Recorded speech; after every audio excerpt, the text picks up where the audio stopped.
नमस्कार, आप सभी को हमारा पाठ्यक्रम एनिमल हस्बेंड्री ए टेक्निकल अप्रोच यानी पशुपालन एक तकनीकी दृष्टिकोण में सभी को स्वागत है। तो अब हम पहुंच चुके हैं वीक 11 पे और ये हमारा लेक्चर नंबर 5 है जो कि मॉड्यूल प्रेगनेंसी एंड एबॉर्शन यानी गर्भावस्था और गर्भपात के अंतर्गत है। तो जिस टॉपिक पे हम आज चर्चा करने वाले हैं उसका नाम है non infectious causes of abortion यानी गर्भपात के गैर संक्रमण के कारण। मैं डॉक्टर दयानिधि जना, assistant professor, faculty of veterinary and animal sciences, institute of agriculture sciences, Banaras Hindu university, आप सभी को पुनः स्वागत करता हूँ। तो चलिए इस विषय को हम कई भाग में बंटन किए हैं, जैसे कि एबॉर्शन क्या होता है, ठीक है, उसका कौन से कारण होते हैं, बहुत सारे कारण जैसे होते हैं उनके सब हम क्लासिफिकेशन या वर्गीकरण करेंगे, और different non infectious causes of abortion यानी गैर संक्रामक कारण से जो गर्भपात होता है वो क्या क्या चीज़ है उसके बारे में थोड़ा विस्तृत रूप में चर्चा करेंगे और उसका निदान और प्रबंधन कैसे करेंगे, ठीक है, हम किन किन उपाय से हम उनको डायग्नोसिस करेंगे और कैसे मैनेज करेंगे और किस विषय पे हम फाइनली कौन से मुद्दे पे ज़्यादा स्पेशल अटेंशन देना है। तो चलिए, तो एबॉर्शन क्या होता है? So abortion is termination of pregnancy with expulsion of a foetus of recognisable size before it is viable. यानी जो प्रेगनेंसी रहता है, जो गर्भावस्था में रहता है, ठीक है, वो पूरा समय तक वो पूरा नहीं मान लीजिए 270 दिन का होता है, ठीक है, तो वो कभी पूरा नहीं हो पाता है। उसके बीच में जैसे कि फीटस एक रिकॉग्नाइजेबल साइज कि जैसे हम देखने के जैसे आकार में वो बाहर वो निकल जाता है, ठीक है, तो एक्सपल्सन हो जाता है, मतलब वो गाय के गर्भाशय में या भैंस की गर्भाशय में वो बाहर आ जाता है, तो उसको हम कहते हैं गर्भपात, ठीक है, या फिर एबॉर्शन, ठीक है। सो उसको अगर दोबारा हम दूसरे वे में हम पेश करें तो कैसे कर सकते हैं? तो it is a loss of foetus after completion of organogenesis. Organogenesis means जिस पे सारे ऑर्गन्स जैसे रेस्पिरेटरी सिस्टम्स ये सब जिस सिस्टम डेवलप होता है तो वो जैसे कंप्लीशन हो जाता है और उसके बाद वो फीटस बाहर आ जाता है, तो उसमें फीटस का डेथ हो जाता है, तो उसको हम कहते हैं एबॉर्शन। ना अगर मान लीजिए तो ऑर्गेनोजेनेसिस हुआ, सारा जो सिस्टम बन गया, जो सारा तंत्र बन गया, उसके बाद अगर फीटस निकल जाता है तो हम एबॉर्शन कहते हैं। मान लो उससे पहले मैंने ऑर्गेनोजेनेसिस पहले अगर बच्चा अगर निकल जाता है या बच्चा अगर मतलब कोई मादा अगर बच्चा फेंक देती है तो उसको हम क्या कहते हैं? एम्ब्रियोनिक मोर्टेलिटी, ठीक है ना। एम्ब्रियोनिक मोर्टेलिटी भी दो तरीके से होते हैं, एक है अर्ली एम्ब्रियोनिक मोर्टेलिटी, एक होता है लेट एम्ब्रियोनिक मोर्टेलिटी।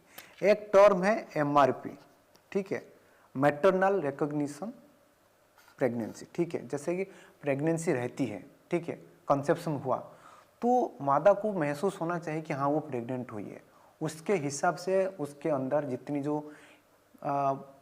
इम्यूनिटी थोड़ा सप्रेस करके जैसे कि सारा बायोकेमिकल्स बायोमोलिकुल्स जैसे वो सीक्रेट होती है बॉडी में, जैसे हम बताए थे पिछली बार में ग्लाइकोप्रोटीन्स, ठीक है, early embryonic means early pregnancy factor EPF, ये सारा रिलीज होता है, ठीक है। ये क्या करता है, क्योंकि फीटस जब बढ़ता है मतलब मादा के अंदर वो उस बॉडी के सिस्टम के हिसाब से वो एक बाहर का सब्जेक्ट है, ठीक है, तो वो इम्यूनिटी क्या करती है उसको धकेल के बाहर मतलब ऐसे गिराने के लिए कोशिश करता है। अनलेस अनटिल जब तक फीटस नहीं बताता है कि नहीं मैं कि भाई 50% आपके हिस्सा हूँ, तो उसके लिए वो एक स्टेज है वो MRP maternal recognition of pregnancy. तो नॉर्मली जैसे कि हम बताएंगे कैटल बोफालो में, सपोज कैटल में वो 16 डेज से 17 डेज तक होता है, 16 या 17 दिन तक वो होता है। अगर इससे पहले अगर एबॉर्शन हुआ तो वो हो गया अर्ली एम्ब्रियोनिक मोर्टेलिटी। अब अगर उसके बाद होता है तो वो 16-17 दिन के बाद होता है तो होता है लेट एम्ब्रियोनिक मोर्टेलिटी, ठीक है ना। और एक चीज में हमें फोकस करना है, अगर 4 महीने के बाद अगर वो एबॉर्शन होता है यानी 4 महीने के बाद गर्भपात होता है, उस टाइम तक क्या होता है तो प्लासेंटा या फिर जेरो बनना शुरू हो जाता है अच्छा खासा। तो उसमें क्या होता है, जब एबॉर्शन होता है कई बार तो मतलब फीटस के साथ वो प्लासेंटा आ जाता है, लेकिन बहुत टाइम क्या होता है वो retention of the foetal membrane हो जाता है, क्योंकि टाइम से पहले वो जो मैटरनल पार्ट या फीटल पार्ट मिलके जो प्लासेंटा होता है तो वो मैच्योर नहीं होता है, तो जिसके कारण वो हम कहते हैं RFM यानी retention of the foetal membrane वो होता है ना। अगर हम बात करेंगे कि गैर संक्रामक कारण से जो भी गर्भपात होता है तो उसके बारे में थोड़ा डिस्कस करेंगे। तो मोस्टली ये क्या होता है, फर्स्ट एंड सेकेंड ट्राइमेस्टर में ज़्यादा दिखा जाता है, ठीक है, और most first and second trimester में, ठीक है। ट्राइमेस्टर मीन्स 0 to 3 मंथ ये फर्स्ट और 4 to 6 मंथ ये है सेकेंड, ठीक है। इस ट्राइमेस्टर के अंदर वो नॉन इन्फेक्शियस वजह से ज़्यादा होता है। अगर हम पैरिटी की बात करेंगे, पैरिटी मतलब कितनी बार वो बच्चा दे चुकी है, अगर पैरिटी की बात करेंगे तो सेकेंड पैरिटी में मतलब हाईएस्ट मिलता है, ठीक है, और किस में, फर्स्ट पैरिटी में मिलता है।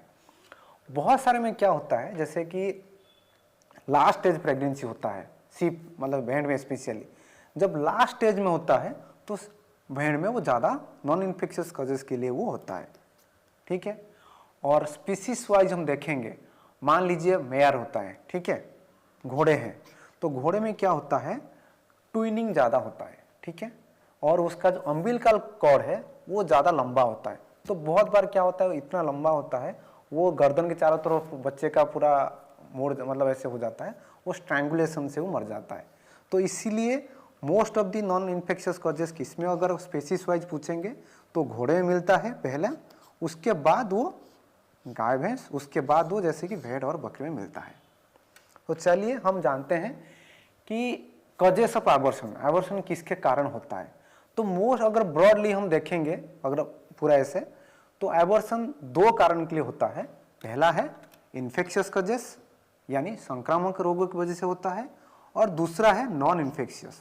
नॉन इन्फेक्शियस मीन्स जो गैर संक्रमित कारण। बहुत बार क्या होता है अगर देखा जाए तो इन्फेक्शियस कारण से ज़्यादा होता है एबॉर्शन, ठीक है, और नॉन इन्फेक्शियस कारण में कंपैरेटिवली कम होता है, ठीक है ना। अगर हम नॉन इन्फेक्शियस कॉज में आज हम पढ़ने वाले हैं तो इसको विस्तृत रूप में डिस्कस करेंगे, ठीक है ना।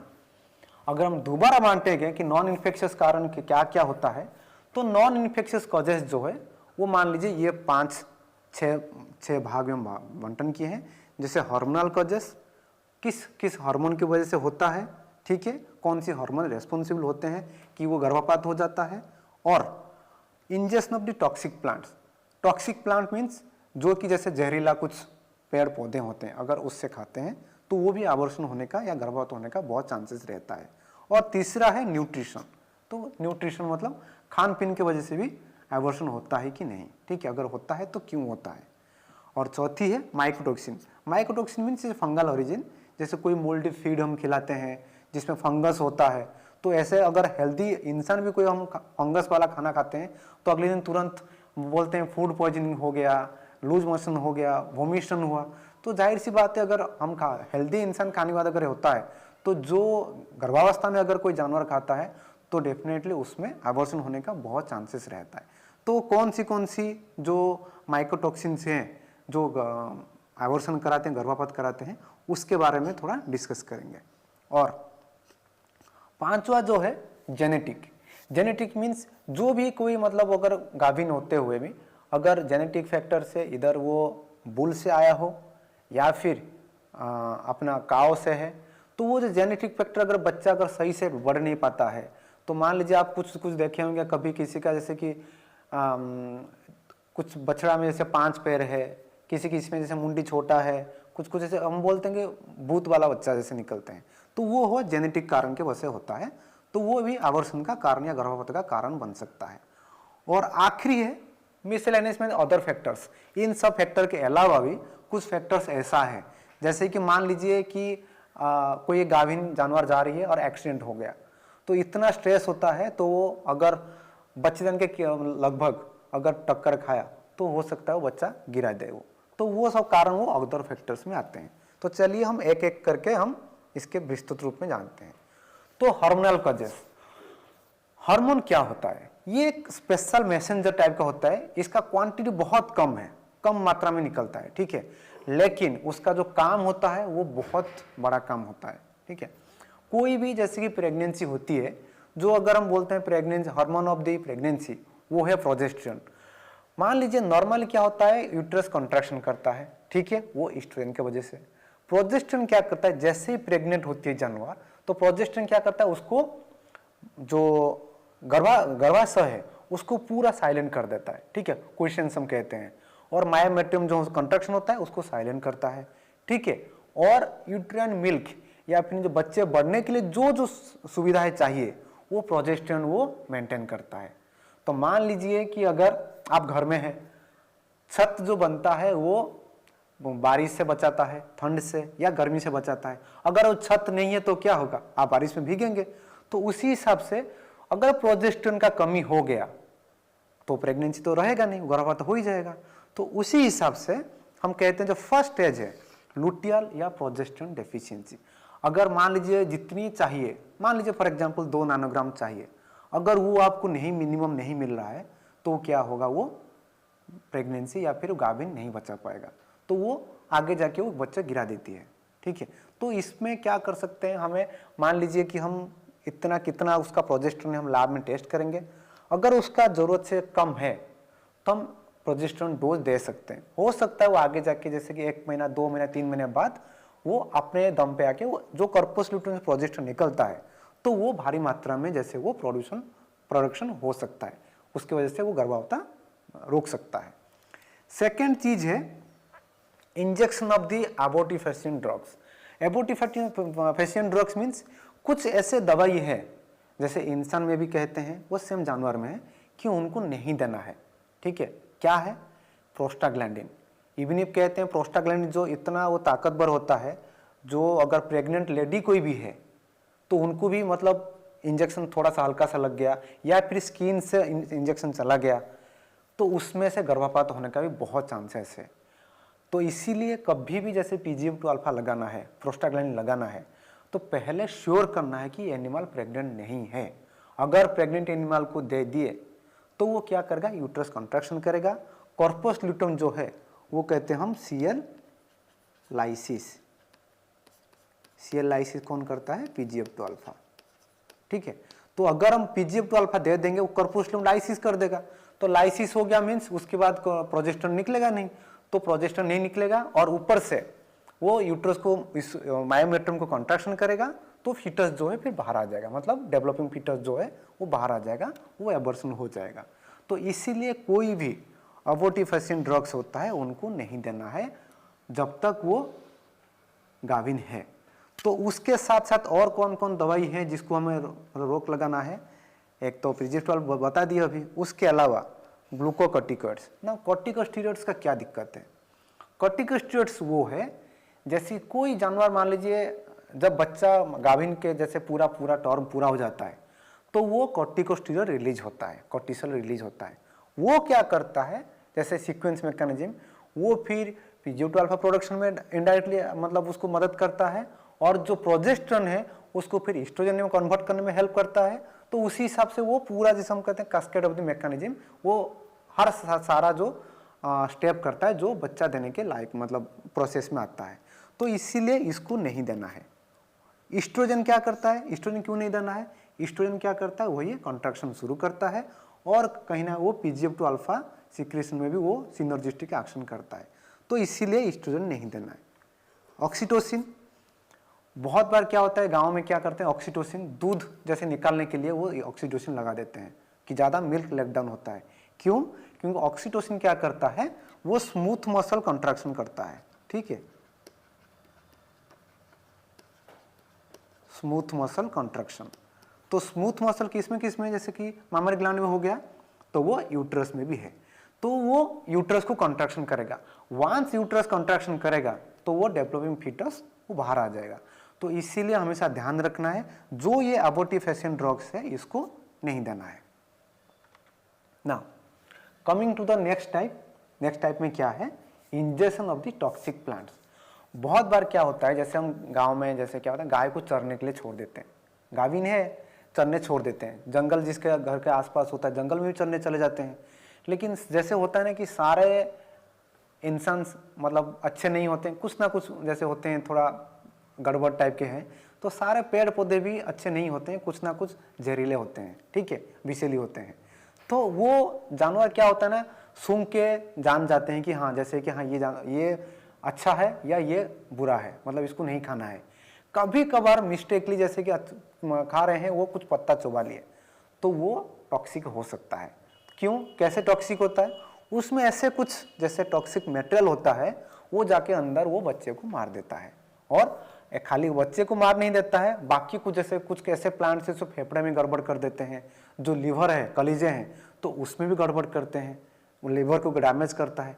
तो वो सब चीज़ ध्यान देना है। तो एक बाय एक देखेंगे, जैसे कि नाइट्रेट पॉइजनिंग, और कॉमनली इसको कहते हैं लो लैंड एबॉर्शन। ये बहुत इंपॉर्टेंट है, ठीक है। लो लैंड एबॉर्शन एग्जाम में पूछा आता है कि लो land abortion is caused by dash, मतलब कैसे कॉज होता है।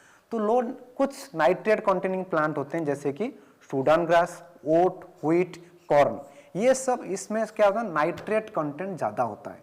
जब ये ज़रूरत से ज़्यादा क्वांटिटी में जानवर खा लेते हैं, तो जो पाचन जाता है, स्टोमक में जाता है, तो नाइट्रेट से नाइट्राइट कन्वर्ट हो जाता है।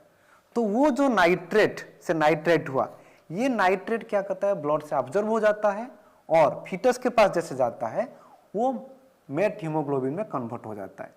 तो जब मेट हीमोग्लोबिन में कन्वर्ट होता है, तो जितना ऑक्सीजन हीमोग्लोबिन बाइंड करता है, तो उतना वो बाइंड नहीं कर पाता है, तो लेस ऑक्सीजन सप्लाई हुआ, ठीक है, तो वो हाइपोक्सिया फिर हो जाता है, मतलब ऑक्सीजन की कमी हो जाता है। तो उसके कमी जैसे होगा, फीटस जो डेवलपिंग फीटस है वो खत्म, क्योंकि ऑक्सीजन विदा आप खुद ही मतलब नाक बंद करके मुंह बंद करके रखिए, कितना टाइम रह सकते हैं, ज़्यादा टाइम नहीं रह सकते हैं, ठीक है। तो उसके हिसाब से जो फीटस जो अंदर डेवलप हो रहा होगा, तो उसको ऑक्सीजन नहीं मिलेगा, तो हाइपोक्सिया कंडीशन में उसका फिर डेथ हो जाता है, और जिसकी वजह से वो एबॉर्शन हो जाएगा, ठीक है। तो ये देखना है कि जब भी अगर आप व्हीट का कुछ खिला रहे हैं, जैसे पत्ता वगैरह, ज़्यादा नहीं देना है। दूसरा एक प्लांट है पाइन, ठीक है, पाइन नीडल। ऐसे बहुत सारे इंसिडेंट्स है जिसमें जैसे कि दो आपस के पड़ोस में लड़ाई हुआ, तो पाइन नीडल जो होता है कुछ जानवर में वो खाल के अंदर लगा देते हैं, तो वो भी बहुत टॉक्सिक होता है। तो उसमें एक जो एक्टिव कंपोनेंट है, जो टॉक्सिक कंपोनेंट है, वो है आइसोक्यूप्रेसिक एसिड। ये आइसोक्यूप्रेसिक एसिड क्या करता है, जो प्लेसेंटा में जो कैरेंकुलर एरिया है, तो वैसो कंस्ट्रिक्शन करता है। मान लीजिए कंस्ट्रिक्शन मतलब आपका गला दबा देंगे, तो क्या होगा, तो एयर तो नहीं जा पाएगा, साथ ही साथ ही जो ब्लड वेन है, जो ऐसे यहाँ दबा दोगे तो ब्लड सर्कुलेशन नहीं हो पाएगा। तो आइसोक्यूप्रेसिक एसिड जो होता है, वो वैसो कंस्ट्रिक्शन करता है। तो वैसो कंस्ट्रिक्शन होने से क्या होता है, तो लिमिटेड ब्लड सप्लाई फीटस को जाता है, जितना ब्लड जाना चाहिए। फीटस तो अंदर तो बहुत बढ़ता है, लेकिन जैसे कंस्ट्रिक्शन हो जाएगा, कम ब्लड जाएगा। तो जरूरत से कम अगर जाएगा तो क्या होगा, उसको ऑक्सीजन नहीं मिलेगा, उसको न्यूट्रिशन नहीं मिलेगा, तो उसके चलते फीटस का फिर डेथ होगा, और death which will lead to abortion, जो कि एबॉर्शन का करा देता है। सेम चीज ऐसे लोकोइड, ठीक है। तो लोकोइड, उसमें जो एक्टिव कंपोनेंट है, जो कि जो एबॉर्शन इसके लिए जो जिम्मेदार है, वो है स्वाइनसोनाइन, ठीक है, ये कंपोनेंट है, ठीक है। ये जितनी ग्रेजिंग जो स्पेसीज है, तो उनमें सारे में अगर ज़्यादा जाता है, परिणाम जितना जाता है, तो वो फिर वो गर्भपात करने में वो पूरा डायरेक्ट रोल उसमें है, ठीक है। और स्वाइनसोनिन जो होता है, वो वैसो कंस्ट्रिक्शन करता है, सेम चीज, ठीक है। बहुत बार जितना करते हैं, जितना वो जो टॉक्सिन जाता है, इधर वो वैसो कंस्ट्रिक्शन का लेस ब्लड सप्लाई जाता है, ऑक्सीजन कम जाता है, वो फिर हाइपोक्सिया से मरता है, ठीक है। लेकिन इसका एक स्टडी हुआ था, मतलब एक स्टडी के में क्या क्या पता चला अल्ट्रासोनोग्राफी से, कि एबॉर्शन आज हुआ, लेकिन 2-3 दिन पहले ही वो बच्चा मर गया था, ठीक है। तो ये इतना जहरीला है, मान लीजिए इतना जो विषैली है कि 2-3 दिन पहले से बच्चा मर जाता है, ठीक है। और मरने के बाद क्या होता है ना, जो फीटल टिश्यू रहता है, जो बच्चे में टिश्यू रहता है, वो सारा नेक्रोसिस हो जाता है, उसके बाद वो फिर एबॉर्शन होता है ना। फिर चलते हैं न्यूट्रिशन। न्यूट्रिशन या पोषण सब में, चाहे वो हम बोलते हैं कि हम वो बनते हैं जो हम खाते हैं, आप जैसे खाओगे वैसे बनोगे। चाहे आप जिम जाओ, जैसे आप जिम जाते हो उस टाइम ज़्यादा दूध, अंडे, केले सब खाते हो, तो उसी हिसाब से कहीं भी कोई गर्भावस्था में होते हैं तो उनको ज़्यादा खिलाया पिलाता है, मतलब जो पोषण ज़्यादा भरा रहता है उस टाइम देते हैं। और जैसे कि बच्चा देने के बाद क्या होता है, तो उसी हिसाब से उसके ज़्यादा पोषण देते हैं, क्योंकि वो मिल्क प्रोड्यूसन होता है। तो गर्भावस्था में हो या बच्चा देने के बाद पोषण हमेशा सही होना चाहिए। अगर पोषण की कुछ चीजें कमी होगा तो वो फिर वो गर्भपात होने का देता है। बहुत सारे होता है जैसे कि माइक्रो मिनरल्स बहुत जरूरी है। Micro minerals and macro minerals क्या होता है, जैसे हम चावल जैसे दाल जैसे ज़्यादा खाते हैं, लेकिन जब ड्राई फ्रूट्स खाते हैं बहुत कम खाते हैं, उसी हिसाब से जो माइक्रो एंड मैक्रो मिनरल्स होते हैं वो कम मात्रा में हम खाते हैं, लेकिन उसका असर शरीर में बहुत होता है। तो जो कॉमन कुछ चीज़ें मिलता है जैसे कॉपर हो गया, ठीक है, ये इनफर्टिलिटी और एम्ब्रियोनिक डेथ करता है, ठीक है। तो उस हिसाब से अगर जिंक लेवल अगर कम होता है तो ये भी एवर्शन, मायोमेट्रियल कॉन्ट्रैक्शन और लेबर प्रॉब्लम करता है। उसके अलावा सेलेनियम एंड विटामिन ई जो कि माइक्रो मिनरल आते हैं वो डेफिशिएंसी से एवर्शन कराता है। इसके अलावा दो चीज और है, प्रोटीन और एनर्जी। एनर्जी क्या है, बहुत एसेंशियल है। इवन आप जैसे कि पार्चुरेशन होता है, ठीक, या किडिंग होता है, लैम्बिंग होता है, तो उसके मान लीजिए 15 या 20 days before and 15-20 days after, ये ट्रांजिशनल मान लीजिए स्टेज है। तो इसके दौरान, ठीक है, इसके दौरान आपको सफिशिएंट एनर्जी देना है और प्रोटीन इंटेक बढ़ाना है, क्योंकि मिल्क प्रोडक्शन होना है।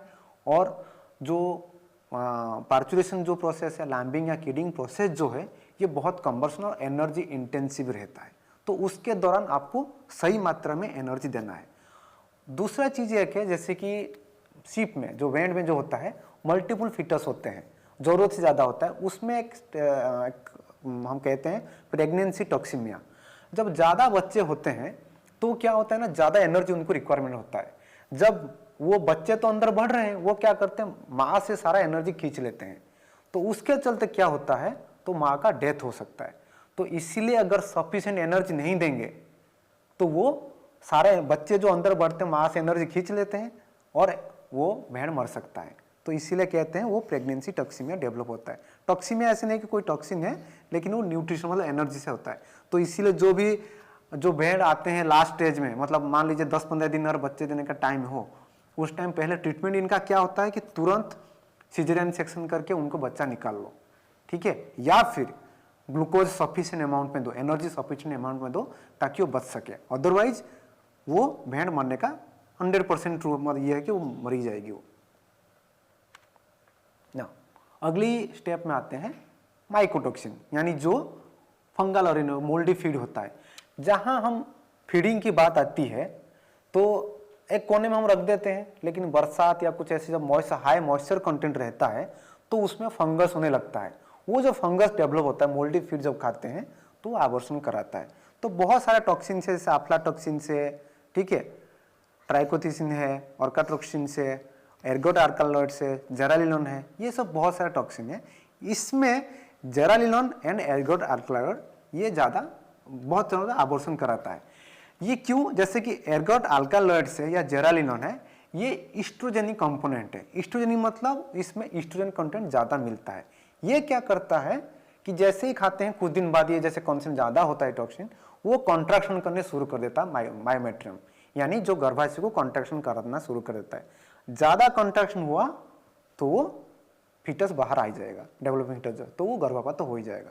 तो इसीलिए ये देखना है। इसके अलावा एबॉर्शन तो हो गया, लेकिन उसके अलावा जेस्टेशन पे लंबा हो जाता है, यूट्राइन जो इन्वोल्यूशन होता है वो भी टाइम लगाता है, और प्लासेंटा में फीटल एब्नॉर्मलिटीज, जो भी अगर बच्चा भी फुल टर्म हो जाता है इनकेस, तो उसमें भी फीटस का जो सिस्टम सारा है वो प्रॉपरली डेवलप नहीं होता है।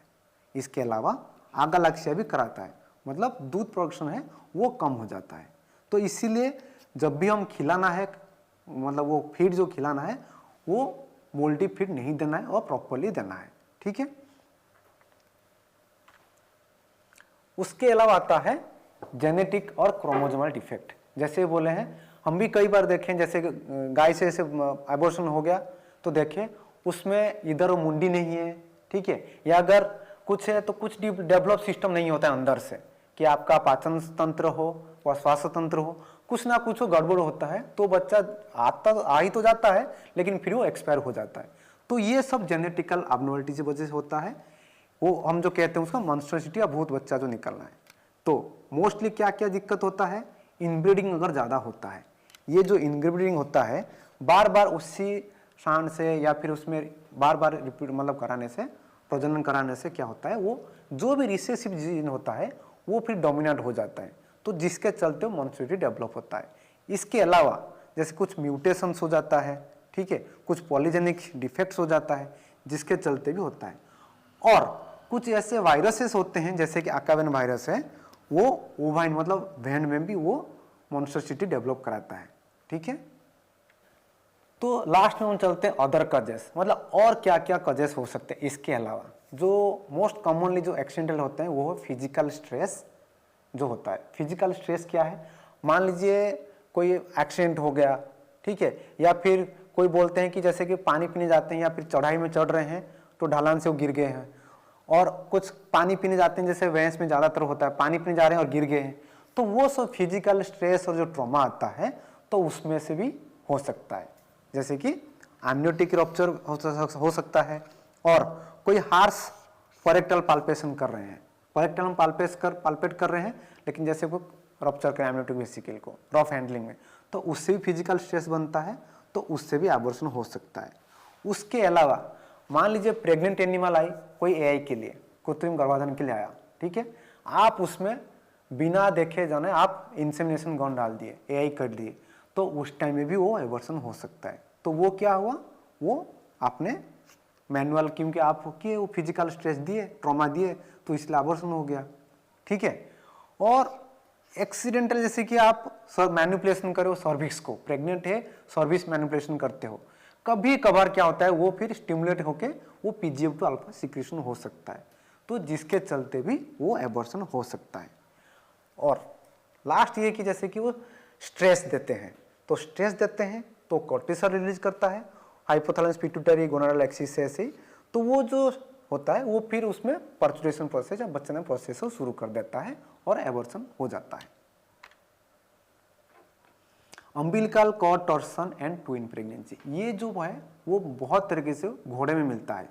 तो घोड़े में क्या होता है, जैसे कि ट्विन प्रेगनेंसी एक ऐसा है कि 2 बच्चे से हो जाता है, तो वो जो यूट्रस है, जो गर्भाशय है, उसमें उतना सफिशिएंट जगह नहीं होता है। जैसे जिसमें एक बच्चा है उसको बनने के लिए सफिशिएंट जगह हो गया, लेकिन जब 2 बच्चे हो जाते हैं तो वो जगह नहीं बन पाता है, इसीलिए वो गर्भपात हो जाता है।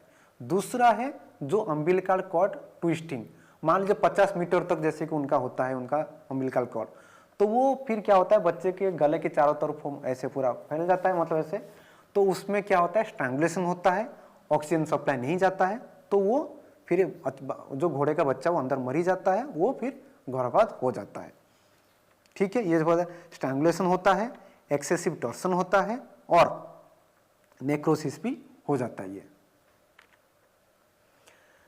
नाउ ये तो सारा हो गया, अब डायग्नोसिस कैसे करेंगे, तो मैनेजमेंट कैसे करेंगे। तो डायग्नोसिस से बहुत सारे आधुनिक सब उपाय आ गया है, टेक्निक बहुत सारा आ गया है, तो उसको हम इस्तेमाल करके हम डायग्नोसिस कर पाते हैं। जैसे कि लैबोरेटरी है, मास स्पेक्ट्रोस्कोपी से, क्योंकि फीड रिलेटेड जो खाने रिलेटेड और खाने में वो जेरालिनोन है क्या ना, मोल्डी फीड में फंगस का टॉक्सिन है कि नहीं, तो वो हम गैस क्रोमाटोग्राफी कर सकते हैं, ठीक है, या हाई परफॉर्मेंस लिक्विड क्रोमाटोग्राफी कर सकते हैं। एलाइजा किट से हार्मोन एस्टिमेशन, हार्मोन कितना है वो भी देख सकते हैं, और मिनरल विटामिन एस्टिमेशन भी हम कर सकते हैं। तो इसके अलावा मान लीजिए बहुत सारे जगह क्या होता है मिनरल कम होता है, तो हम वहाँ एरिया स्पेसिफिक मिनरल मिक्सचर दे सकते हैं, जो भी पोषण कमी होता है माइक्रो मिनरल वो उसको एडजस्ट कर सकता है। और अगर हमें जानना है कि कोई इनब्रीडिंग से हो रहा है, मतलब जेनेटिक एब्नॉर्मलिटी से हो रहा है, हम कैरियोटाइपिंग करके जान सकते हैं। और ये ध्यान रखने जैसे कोई भी फार्म पे इनब्रीडिंग ना हो, तो इनब्रीडिंग प्रिवेंट करेंगे तो बहुत सारी जो क्रोमोसोम एब्नॉर्मलिटी जेनेटिक डिफेक्ट है, ठीक है, नस्ल के कारण होता है, वो भी बंद हो सकता है।